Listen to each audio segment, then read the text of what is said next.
The Adventures of Sherlock Holmes by Arthur Conan Doyle. Chapter 8. The Adventure of the Speckled Band. On glancing over my notes of the 70-odd cases in which I have during the last 8 years studied the methods of my friend Sherlock Holmes, I find many tragic, some comic, a large number merely strange, but none commonplace. For, working as he did rather for the love of his art than for the acquirement of wealth, he refused to associate himself with any investigation which did not tend towards the unusual, and even the fantastic. Of all these varied cases, however, I cannot recall any which presented more singular features than that which was associated with the well-known Surrey family of the Roylotts of Stoke Moran. The events in question occurred in the early days of my association with Holmes, when we were sharing rooms as bachelors in Baker Street. It is possible that I might have placed them upon record before, but a promise of secrecy was made at the time, from which I have only been free during this month by the untimely death of the lady to whom the pledge was given. It is perhaps as well that the facts should now come to light, for I have reasons to know that there are widespread rumours as to the death of Dr. Grimesby Roylott, which tend to make the matter even more terrible than the truth. It was early in April in the year '83 that I woke one morning to find Sherlock Holmes standing, fully dressed, by the side of my bed. He was a late riser as a rule, and as the clock on the mantelpiece showed me that it was only 7:15, I blinked up at him in some surprise, and perhaps just a little resentment, for I was myself regular in my habits. "Very sorry to knock you up, Watson," said he, "but it's the common lot this morning. Mrs. Hudson has been knocked up. She retorted upon me, and I on you." "What is it then, a fire?" "No, a client. It seems that a young lady has arrived in a considerable state of excitement, who insists upon seeing me. She is waiting now in the sitting-room. Now, when young ladies wander about the metropolis at this hour of the morning, and knock sleepy people up out of their beds, I presume that it is something very pressing which they have to communicate. Should it prove to be an interesting case, you would, I am sure, wish to follow it from the outset. I thought, at any rate, that I should call you and give you the chance." "My dear fellow, I would not miss it for anything." I had no keener pleasure than in following Holmes in his professional investigations, and in admiring the rapid deductions, as swift as intuition, and yet always founded on a logical basis, with which he unravelled the problems which were submitted to him. I rapidly threw on my clothes, and was ready in a few minutes to accompany my friend down to the sitting-room. A lady dressed in black and heavily veiled, who had been sitting in the window, rose as we entered. "Good morning, madam," said Holmes cheerily. "My name is Sherlock Holmes. This is my intimate friend and associate, Dr. Watson, before whom you can speak as freely as before myself. Ha! I'm glad to see that Mrs. Hudson has had the good sense to light the fire. Pray draw up to it, and I shall order you a cup of hot coffee, for I observe that you are shivering." "It is not cold which makes me shiver," said the woman in a low voice, changing her seat as requested. "What then?" "It is fear, Mr. Holmes. It is terror." She raised her veil as she spoke, and we could see that she was indeed in a pitiable state of agitation, her face all drawn and grey, with restless frightened eyes, like those of some hunted animal. Her features and figure were those of a woman of 30, but her hair was shot with premature grey, and her expression was weary and haggard. Sherlock Holmes ran her over with one of his quick, all-comprehensive glances. "You must not fear," said he soothingly, bending forward and patting her forearm. "We shall soon set matters right, I have no doubt. You have come in by train this morning, I see." "You know me, then?" "No, but I observed the second half of a return ticket in the palm of your left glove. You must have started early, and yet you had a good drive in a dog-cart along heavy roads before you reached the station." The lady gave a violent start, and stared in bewilderment at my companion. "There's no mystery, my dear madam," said he, smiling. "The left arm of your jacket is spattered with mud in no less than 7 places. The marks are perfectly fresh. There is no vehicle save a dog-cart which throws up mud in that way, and then only when you sit on the left-hand side of the driver." "Whatever your reasons may be, you are perfectly correct," said she. "I started from home before 6, reached Leatherhead at 20 past, and came in by the first train to Waterloo. Sir, I can stand this strain no longer. I shall go mad if it continues. I have no one to turn to, none save only one who cares for me, and he, poor fellow, can be of little aid. I've heard of you, Mr. Holmes. I have heard of you from Mrs. Farintosh, whom you helped in the hour of her sore need. It was from her that I had your address. Oh, sir, do you not think that you could help me too, and at least throw a little light through the dense darkness which surrounds me? At present it is out of my power to reward you for your services, but in a month or 6 weeks I shall be married, with the control of my own income, and then at least you shall not find me ungrateful." Holmes turned to his desk, and, unlocking it, drew out a small case-book, which he consulted. "Farintosh," said he. "Ah, yes, I recall the case. It was concerned with an opal tiara. I think it was before your time, Watson. I can only say, madam, that I shall be happy to devote the same care to your case as I did to that of your friend. As to reward, my profession is its own reward, but you are at liberty to defray whatever expenses I may be put to, at the time which suits you best. And now I beg that you will lay before us everything that may help us in forming an opinion on the matter."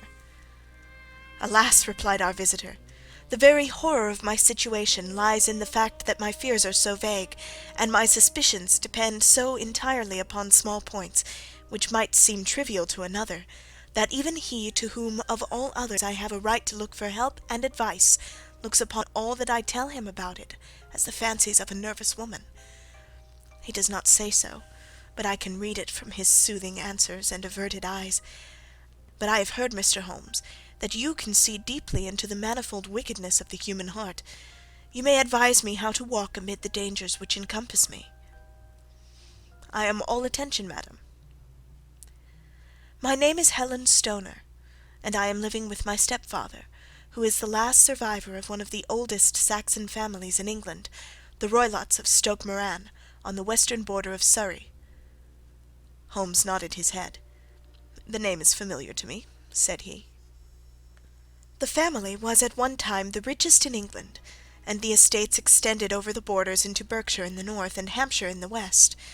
In the last century, however, 4 successive heirs were of a dissolute and wasteful disposition, and the family ruin was eventually completed by a gambler in the days of the Regency. Nothing was left save a few acres of ground and the 200-year-old house, which is itself crushed under a heavy mortgage. The last squire dragged out his existence there, living the horrible life of an aristocratic pauper. But his only son, my stepfather, seeing that he must adapt himself to the new conditions, obtained an advance from a relative, which enabled him to take a medical degree, and went out to Calcutta, where, by his professional skill and force of character, he established a large practice. In a fit of anger, however, caused by some robberies which had been perpetrated in the house, he beat his native butler to death and narrowly escaped a capital sentence. As it was, he suffered a long term of imprisonment, and afterwards returned to England a morose and disappointed man. When Dr. Roylott was in India, he married my mother, Mrs. Stoner, the young widow of Major General Stoner of the Bengal Artillery. My sister Julia and I were twins, and we were only 2 years old at the time of my mother's remarriage. She had a considerable sum of money, not less than £1,000 a year, and this she bequeathed to Dr. Roylott entirely while we resided with him, with a provision that a certain annual sum should be allowed to each of us in the event of our marriage. Shortly after our return to England, my mother died. She was killed 8 years ago in a railway accident near Crewe. Dr. Roylott then abandoned his attempts to establish himself in practice in London, and took us to live with him in the old ancestral house at Stoke Moran. The money which my mother had left was enough for all our wants, and there seemed to be no obstacle to our happiness. But a terrible change came over our stepfather about this time. Instead of making friends and exchanging visits with our neighbours, who had at first been overjoyed to see a Roylott of Stoke Moran back in the old family seat, he shut himself up in his house, and seldom came out save to indulge in ferocious quarrels with whoever might cross his path. Violence of temper, approaching to mania, has been hereditary in the men of the family, and in my stepfather's case it had, I believe, been intensified by his long residence in the tropics. A series of disgraceful brawls took place, 2 of which ended in the police court, until at last he became the terror of the village, and the folks would fly at his approach, for he is a man of immense strength, and absolutely uncontrollable in his anger. Last week he hurled the local blacksmith over a parapet into a stream, and it was only by paying over all the money which I could gather together that I was able to avert another public exposure. He had no friends at all save the wandering gipsies, and he would give these vagabonds leave to encamp upon the few acres of bramble-covered land which represent the family estate, and would accept in return the hospitality of their tents, wandering away with them, sometimes for weeks on end. He has a passion also for Indian animals, which are sent over to him by a correspondent, and he has at this moment a cheetah and a baboon, which wander freely over his grounds, and are feared by the villagers almost as much as their master. You can imagine from what I say that my poor sister Julia and I had no great pleasure in our lives.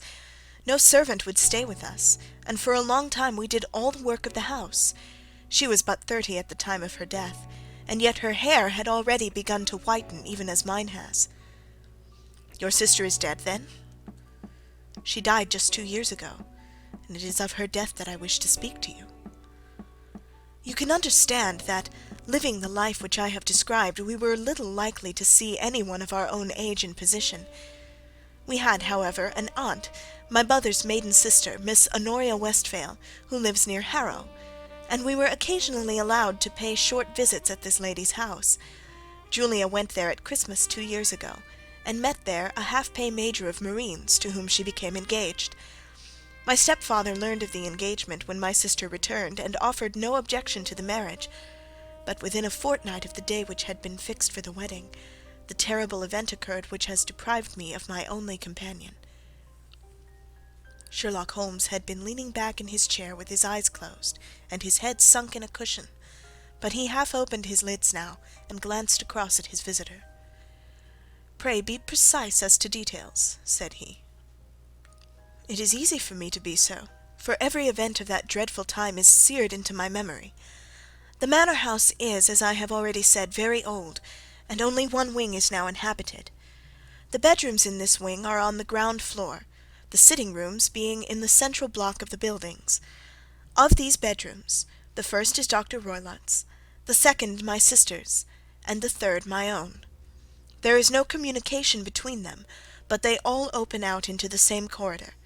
Do I make myself plain?" "Perfectly so."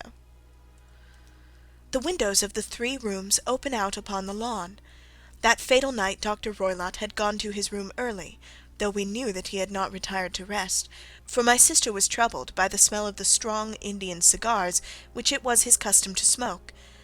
She left her room, therefore, and came into mine, where she sat for some time, chatting about her approaching wedding. At 11 o'clock she rose to leave me, but she paused at the door and looked back. "Tell me, Helen," said she, "have you ever heard any one whistle in the dead of the night?" "Never," said I. "I suppose that you could not possibly whistle yourself in your sleep?" "Certainly not. But why?" "Because during the last few nights I have always, about 3 in the morning, heard a low, clear whistle. I am a light sleeper, and it has awakened me. I cannot tell where it came from, perhaps from the next room, perhaps from the lawn. I thought that I would just ask you whether you'd heard it." "No, I have not. It must be those wretched gipsies in the plantation." "Very likely. And yet, if it were on the lawn, I wonder that you did not hear it also." "Ah, but I sleep more heavily than you." "Well, it is of no great consequence at any rate." She smiled back at me, closed my door, and a few moments later I heard her key turn in the lock. "Indeed," said Holmes, "was it your custom always to lock yourselves in at night?" "Always." "And why?" "I think that I mentioned to you that the doctor kept a cheetah and a baboon. We had no feeling of security unless our doors were locked." "Quite so. Pray proceed with your statement." "I could not sleep that night. A vague feeling of impending misfortune impressed me. My sister and I, you will recollect, were twins, and you know how subtle are the links which bind 2 souls which are so closely allied. It was a wild night. The wind was howling outside, and the rain was beating and splashing against the windows. Suddenly, amid all the hubbub of the gale, there burst forth the wild scream of a terrified woman. I knew that it was my sister's voice. I sprang from my bed, wrapped a shawl around me, and rushed into the corridor. As I opened my door, I seemed to hear a low whistle, such as my sister described, and a few moments later a clanging sound, as if a mass of metal had fallen. As I ran down the passage, my sister's door was unlocked, and revolved slowly upon its hinges. I stared at it, horror-stricken, not knowing what was about to issue from it. By the light of the corridor lamp I saw my sister appear at the opening, her face blanched with terror, her hands groping for help, her whole figure swaying to and fro like that of a drunkard. I ran to her and threw my arms round her, but at that moment her knees seemed to give way, and she fell to the ground. She writhed as one who is in terrible pain, and her limbs were dreadfully convulsed. At first I thought that she had not recognized me, but as I bent over her, she suddenly shrieked in a voice which I shall never forget, "Oh, my God, Helen! It was the band! The speckled band!" There was something else which she would fain have said, and she stabbed with her finger in the air in the direction of the doctor's room, but a fresh convulsion seized her and choked her words. I rushed out, calling loudly for my stepfather, and I met him hastening from his room in his dressing-gown. When he reached my sister's side, she was unconscious, and though he poured brandy down her throat and sent for medical aid from the village, all efforts were in vain, for she slowly sank and died without having recovered her consciousness. Such was the dreadful end of my beloved sister. "One moment," said Holmes. "Are you sure about this whistle and metallic sound? Could you swear to it?" "That was what the country coroner asked me at the enquiry. It is my strong impression that I heard it, and yet among the crash of the gale and the creaking of an old house I may possibly have been deceived." "Was your sister dressed?" "No, she was in her night-dress. In her right hand was found the charred stump of a match, and in her left a matchbox." "Showing that she had struck a light and looked about her when the alarm took place. That is important. And what conclusions did the coroner come to?" "He investigated the case with great care, for Dr. Roylott's conduct had long been notorious in the county, but he was unable to find any satisfactory cause of death. My evidence showed that the door had been fastened upon the inner side, and the windows were blocked by old-fashioned shutters with broad iron bars, which were secured every night. The walls were carefully sounded, and were shown to be quite solid all round, and the flooring was also thoroughly examined, with the same result. The chimney is wide, but it is barred up by 4 large staples. It is certain, therefore, that my sister was quite alone when she met her end. Besides, there were no marks of any violence upon her." "How about poison?"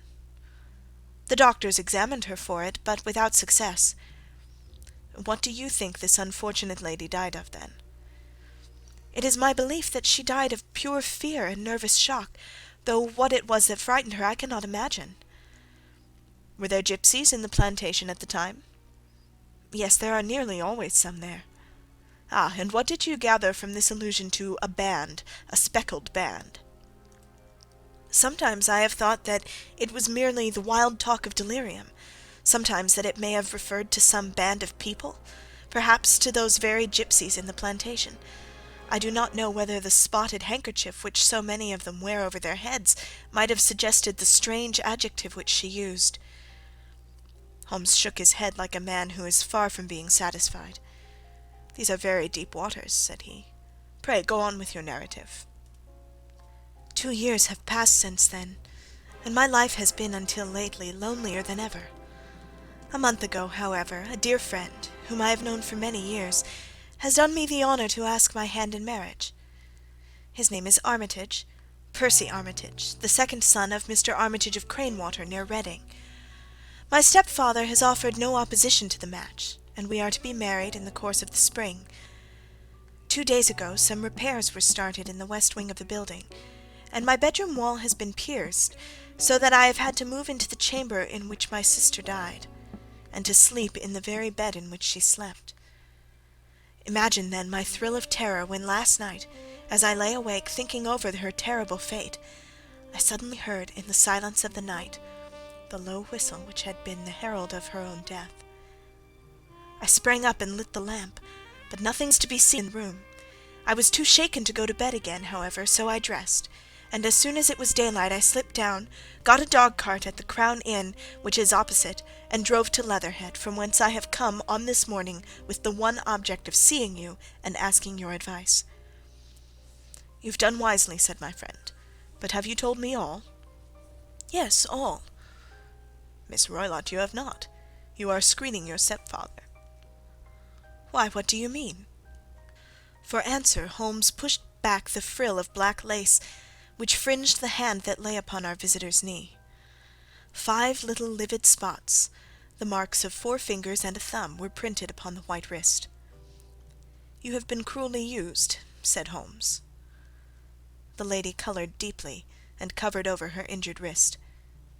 "He is a hard man," she said, "and perhaps he hardly knows his own strength." There was a long silence, during which Holmes leaned his chin upon his hands and stared into the crackling fire.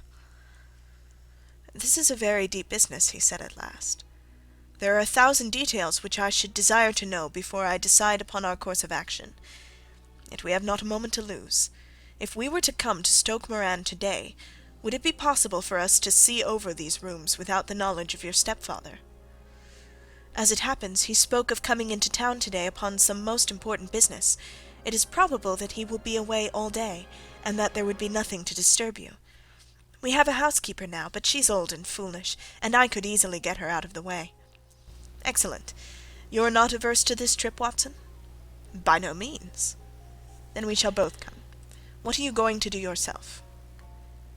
"I have 1 or 2 things which I would wish to do now that I am in town, but I shall return by the 12 o'clock train, so as to be there in time for your coming." "And you may expect us early in the afternoon. I have myself some small business matters to attend to. Will you not wait and breakfast?" "No, I must go. My heart is lightened already since I have confided my trouble to you. I shall look forward to seeing you again this afternoon." She dropped her thick black veil over her face and glided from the room. "And what do you think of it all, Watson?" asked Sherlock Holmes, leaning back in his chair. "It seems to me to be a dark and sinister business." "Dark enough and sinister enough. Yet if the lady is correct in saying that the flooring and walls are sound, and that the door, window, and chimney are impassable, then her sister must undoubtedly have been alone when she met her mysterious end. What becomes, then, of these nocturnal whistles, and what of the very peculiar words of the dying woman? I cannot think. When you combine the ideas of whistles at night, the presence of a band of gypsies who are on intimate terms with this old doctor, the fact that we have every reason to believe that the doctor has an interest in preventing his stepdaughter's marriage, the dying allusion to a band, and finally the fact that Miss Helen Stoner heard a metallic clang which might have been caused by one of those metal bars that secured the shutters falling back into its place, I think that there is good ground to think that the mystery may be cleared along those lines. But what then did the gypsies do? I cannot imagine. I see many objections to any such theory. And so do I. It is for precisely that reason that we are going to Stoke Moran this day. I want to see whether the objections are fatal, or if they may be explained away. But what in the name of the devil? The ejaculation had been drawn from my companion by the fact that our door had suddenly been dashed open, and that a huge man had framed himself in the aperture. His costume was a peculiar mixture of the professional and the agricultural, having a black top hat, a long frock coat, and a pair of high gaiters, with a hunting crop swinging in his hand. So tall was he that his hat actually brushed the crossbar of the doorway, and his breadth seemed to span it across from side to side. A large face, seared with 1,000 wrinkles, burned yellow with the sun, and marked with every evil passion, was turned from one to the other of us, while his deep-set, bile-shot eyes and his high, thin, fleshless nose gave him somewhat the resemblance to a fierce old bird of prey. "Which of you is Holmes?" asked this apparition. "My name, sir, but you have the advantage of me," said my companion quietly. "I am Dr. Grimesby Roylott of Stoke Moran." "Indeed, doctor," said Holmes blandly. "Pray take a seat." "I will do nothing of the kind. My stepdaughter has been here. I have traced her. What has she been saying to you?" "It is a little cold for the time of year," said Holmes. "What has she been saying to you?" screamed the old man furiously. "But I have heard that the crocuses promise well," continued my companion imperturbably. "Ha! You put me off, do you?" said our new visitor, taking a step forward and shaking his hunting crop. "I know you, you scoundrel! I have heard of you before. You are Holmes, the meddler." My friend smiled. "Holmes, the busybody." His smile broadened. "Holmes, the Scotland Yard Jack in office." Holmes chuckled heartily. "Your conversation is most entertaining," said he. "When you go out, close the door, for there is a decided draught." "I will go when I've said my say. Don't you dare meddle with my affairs. I know that Miss Stoner has been here. I traced her. I am a dangerous man to fall foul of. See here." He stepped swiftly forward, seized the poker, and bent it into a curve with his huge brown hands. "See that you keep yourself out of my grip," he snarled, and hurling the twisted poker into the fireplace, he strode out of the room. "He seems a very amiable person," said Holmes, laughing. "I am not quite so bulky, but if he had remained, I might have shown him that my grip was not much more feeble than his own." As he spoke, he picked up the steel poker, and with a sudden effort straightened it out again. "Fancy his having the insolence to confound me with the official detective force! This incident gives zest to our investigation, however, and I only trust that our little friend will not suffer from her imprudence in allowing this brute to trace her. And now, Watson, we shall order breakfast, and afterwards I shall walk down to Doctors' Commons, where I hope to get some data which may help us in this matter." It was nearly 1 o'clock when Sherlock Holmes returned from his excursion. He held in his hands a sheet of blue paper, scrawled over with notes and figures. "I have seen the will of the deceased wife," said he. "To determine its exact meaning I have been obliged to work out the present prices of the investments with which it is concerned. The total income, which at the time of the wife's death was little short of £1,100, is now, through the fall in agricultural prices, not more than £750.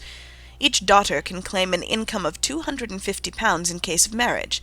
It is evident, therefore, that if both girls had married, this beauty would have had a mere pittance, while even one of them would cripple him to a very serious extent. My morning's work has not been wasted, since it has proved that he has the very strongest motives for standing in the way of anything of that sort. And now, Watson, this is too serious for dawdling, especially as the old man is aware that we are interesting ourselves in his affairs. So if you are ready, we shall call a cab and drive to Waterloo. I should be very much obliged if you would slip your revolver into your pocket. An Ely's No. 2 is an excellent argument with gentlemen who can twist steel pokers into knots. That and a toothbrush are, I think, all that we need."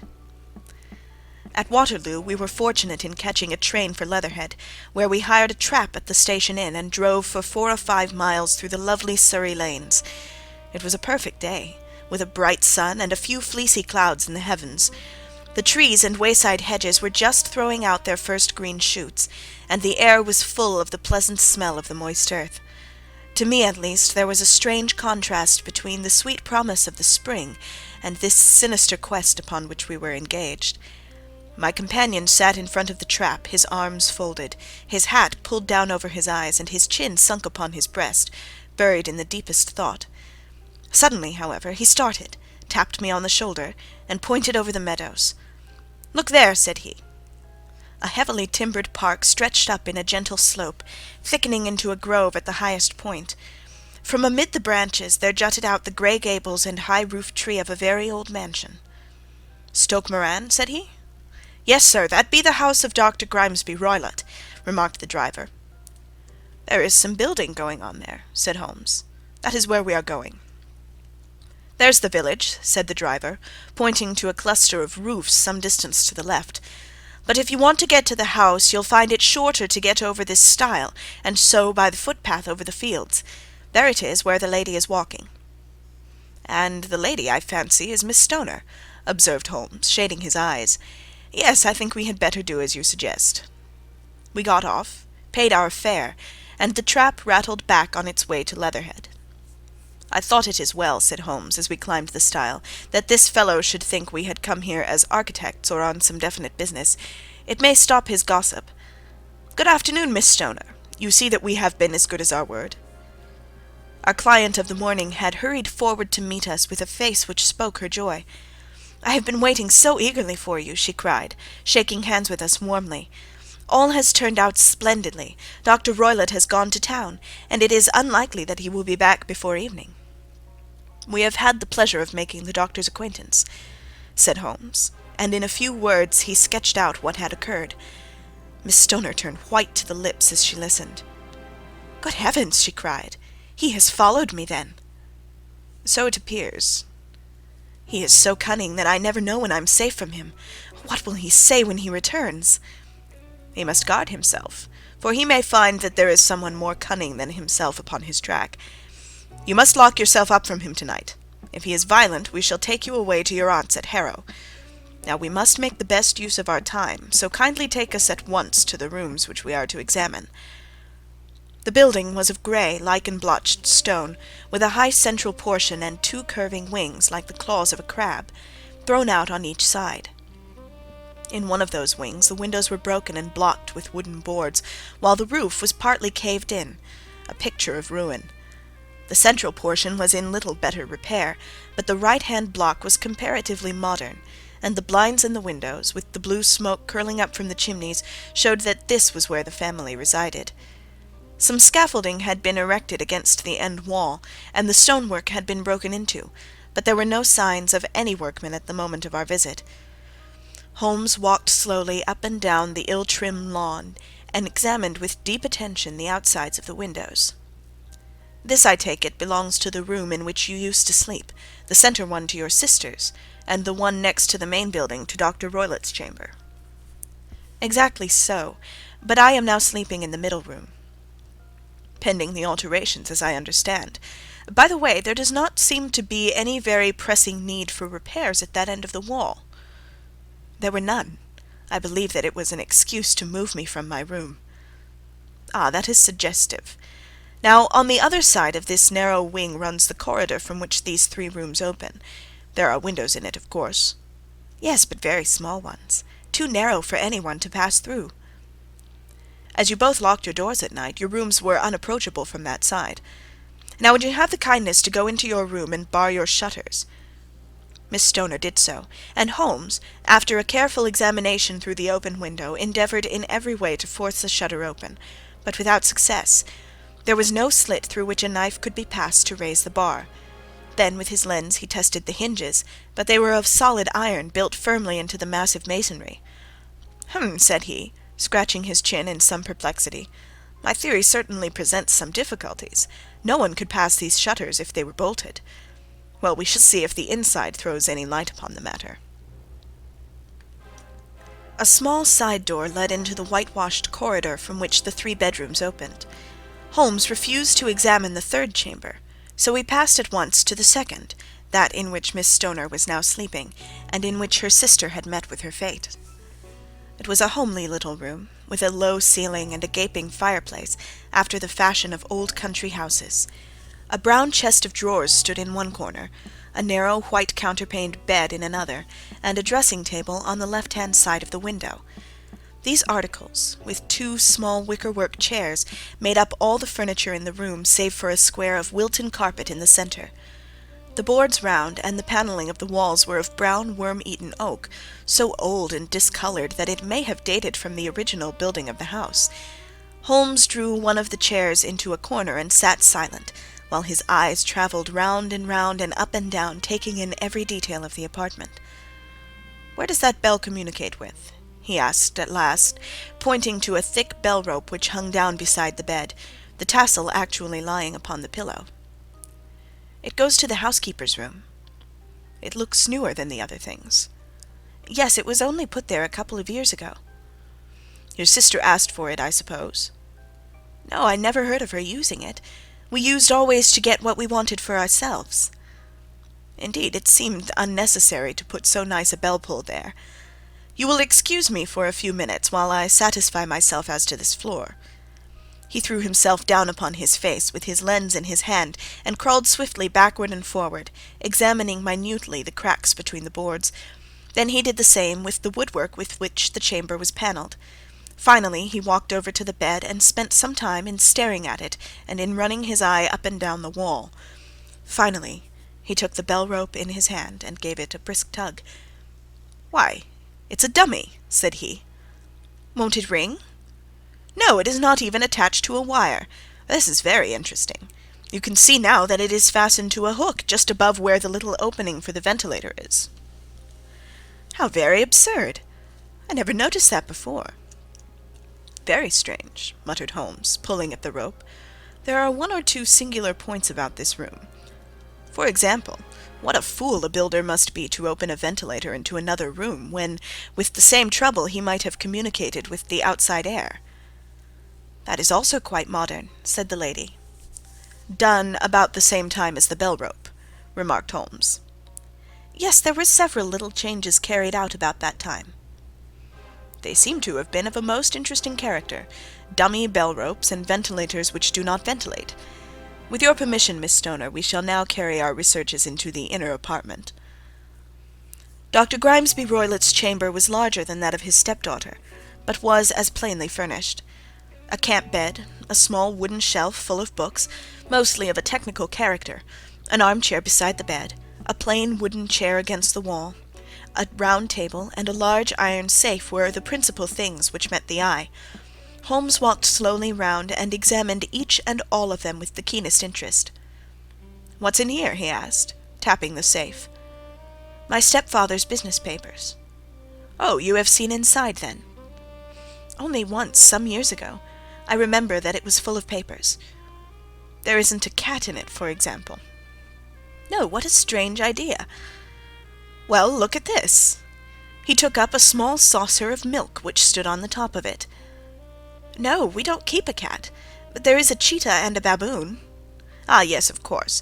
Well, a cheetah is just a big cat, and yet a saucer of milk does not go very far in satisfying its wants, I dare say. There is one point which I should wish to determine."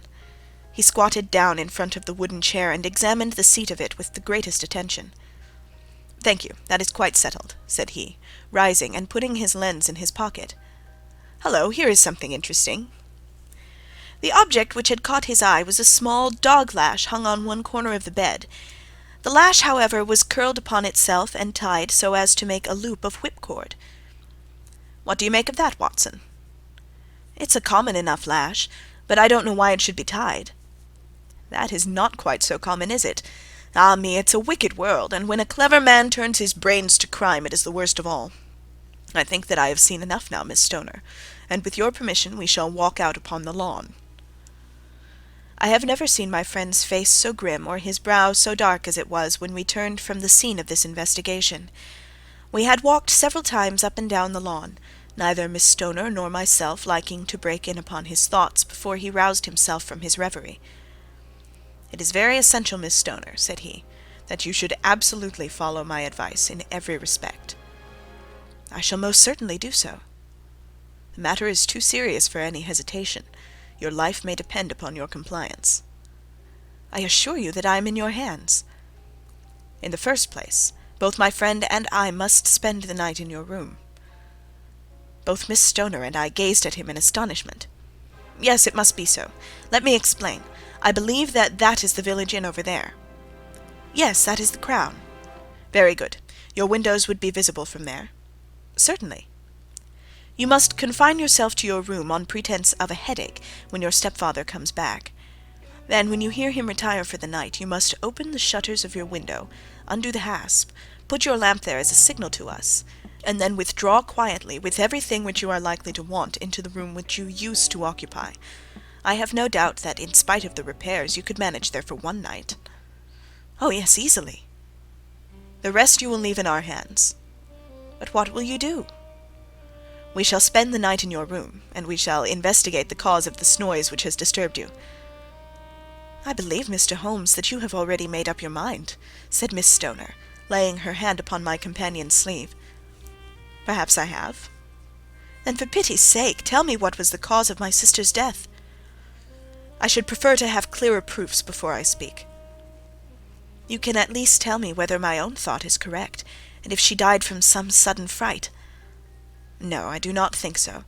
I think that there was probably some more tangible cause. And now, Miss Stoner, we must leave you, for if Dr. Roylott returned and saw us, our journey would be in vain.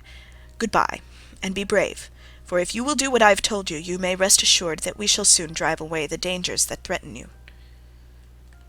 Sherlock Holmes and I had no difficulty in engaging a bedroom and sitting-room at the Crown Inn. They were on the upper floor, and from our window we could command a view of the avenue gate, and of the inhabited wing of Stoke Moran Manor House. At dusk we saw Dr. Grimesby Roylott drive past, his huge form looming up beside the little figure of the lad who drove him. The boy had some slight difficulty in undoing the heavy iron gates, and we heard the hoarse roar of the doctor's voice, and saw the fury with which he shook his clenched fists at him. The trap drove on, and a few minutes later we saw a sudden light spring up among the trees, as the lamp was lit in one of the sitting-rooms. "Do you know, Watson," said Holmes, as we sat together in the gathering darkness, "I have really some scruples as to taking you tonight. There is a distinct element of danger."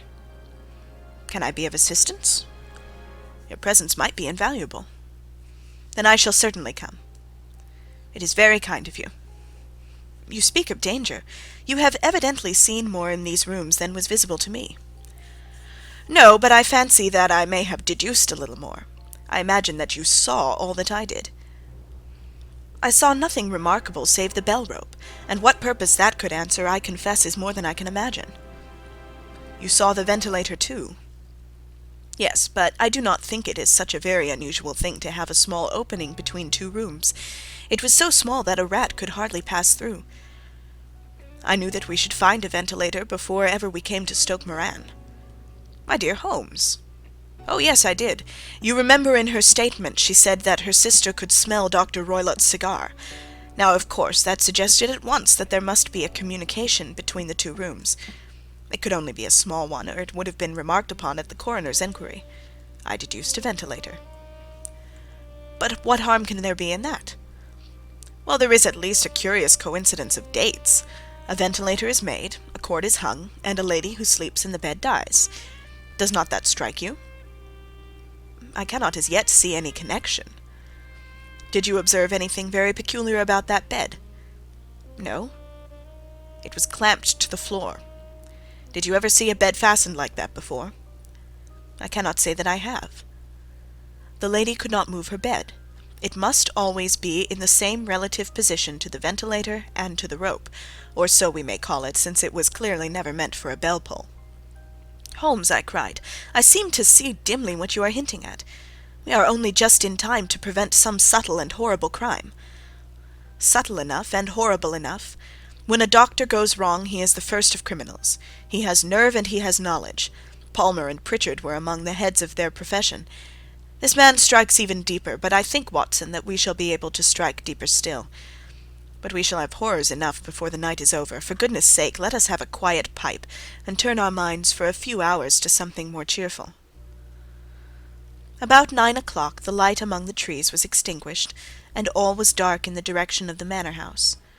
2 hours passed slowly away, and then suddenly, just at the stroke of 11, a single bright light shone out right in front of us.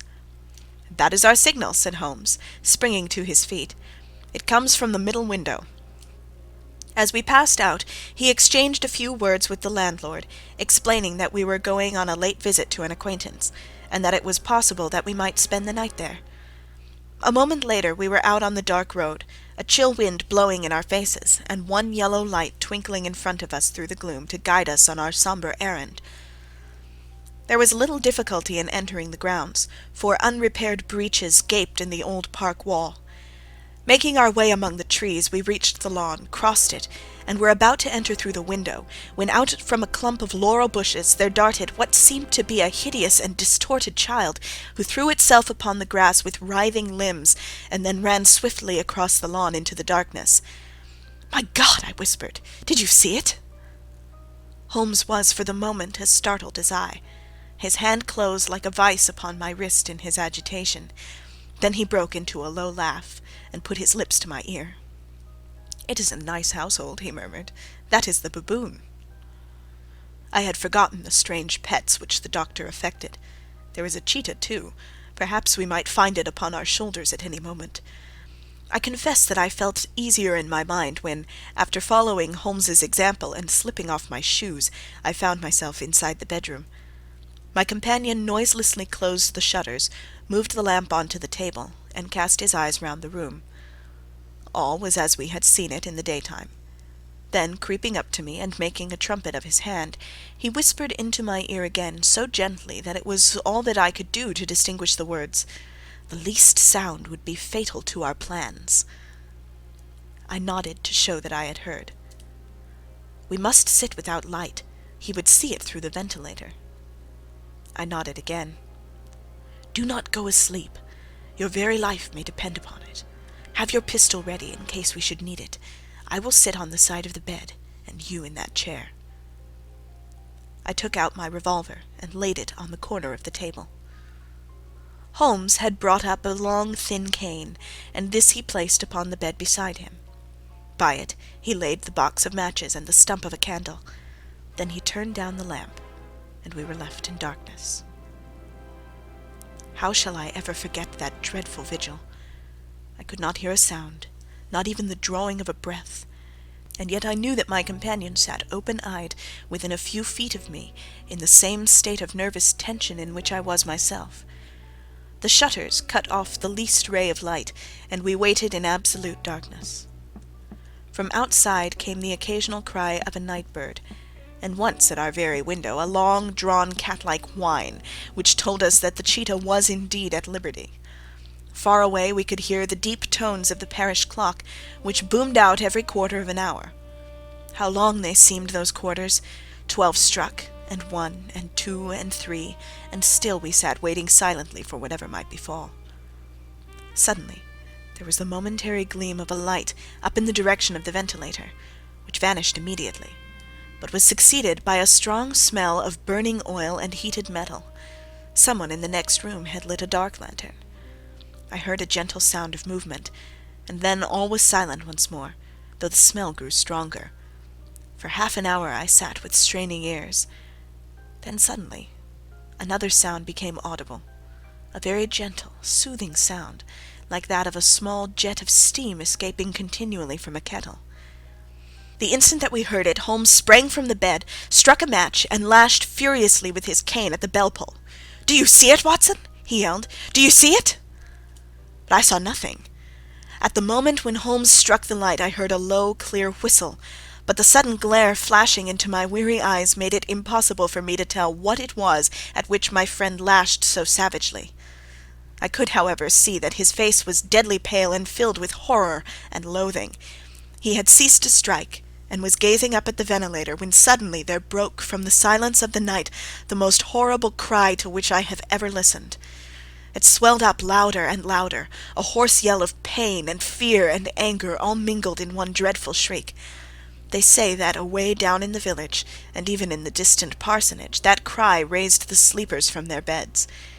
It struck cold to our hearts, and I stood gazing at Holmes, and he at me, until the last echoes of it had died away into the silence from which it rose. "What can it mean?" I gasped. "It means that it is all over," Holmes answered, "and perhaps, after all, it is for the best. Take your pistol, and we will enter Dr. Roylott's room." With a grave face he lit the lamp, and led the way down the corridor. Twice he struck at the chamber door without any reply from within. Then he turned the handle, and entered, I at his heels, with the cocked pistol in my hand. It was a singular sight which met our eyes. On the table stood a dark lantern with the shutter half open, throwing a brilliant beam of light upon the iron safe, the door of which was ajar. Beside this table, on the wooden chair, sat Dr. Grimesby Roylott, clad in a long grey dressing-gown, his bare ankles protruding beneath, and his feet thrust into red heel-less Turkish slippers. Across his lap lay the short stock with the long lash which we had noticed during the day. His chin was cocked upward, and his eyes were fixed in a dreadful, rigid stare at the corner of the ceiling. Round his brow he had a peculiar yellow band, with brownish speckles which seemed to be bound tightly round his head. As we entered he made neither sound nor motion. "The band! The speckled band!" whispered Holmes. I took a step forward. In an instant his strange headgear began to move, and there reared itself from among his hair the squat, diamond-shaped head and puffed neck of a loathsome serpent. "It is a swamp adder," cried Holmes, "the deadliest snake in India. He has died within 10 seconds of being bitten. Violence does, in truth, recoil upon the violent, and the schemer falls into the pit which he digs for another. Let us thrust this creature back into its den, and we can then remove Miss Stoner to some place of shelter, and let the county police know what has happened."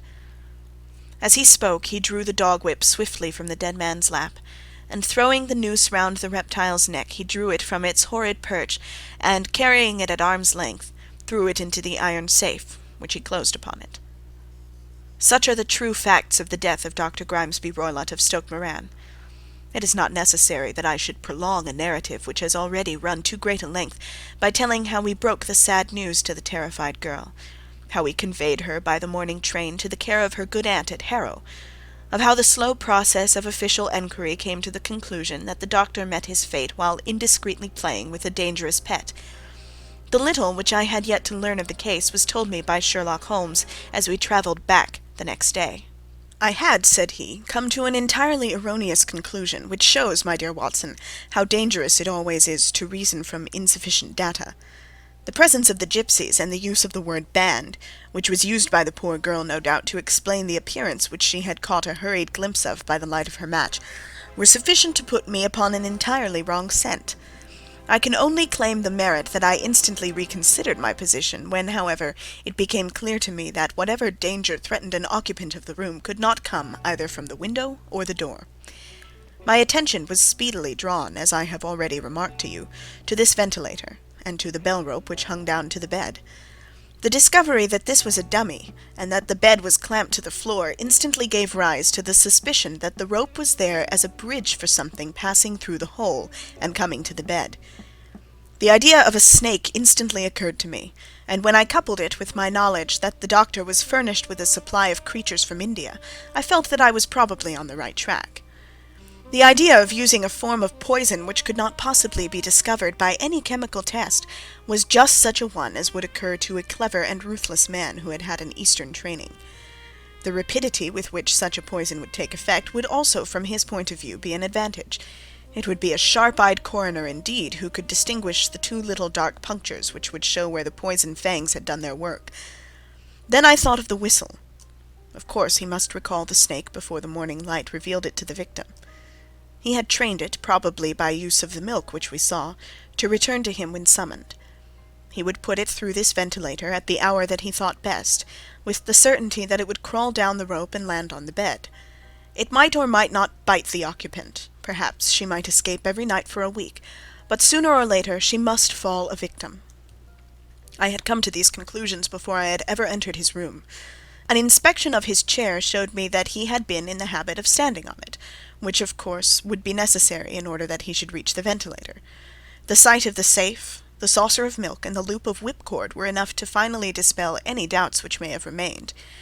The metallic clang heard by Miss Stoner was obviously caused by her stepfather hastily closing the door of his safe upon its terrible occupant. Having once made up my mind, you know the steps which I took in order to put the matter to the proof. I heard the creature hiss, as I have no doubt that you did also, and I instantly lit the light and attacked it, with the result of driving it through the ventilator, and also with the result of causing it to turn upon its master at the other side. Some of the blows of my cane came home and roused its snakish temper, so that it flew upon the first person it saw. In this way I am no doubt indirectly responsible for Dr. Grimesby Roylott's death, and I cannot say it is likely to weigh very heavily upon my conscience. End of The Adventure of the Speckled Band.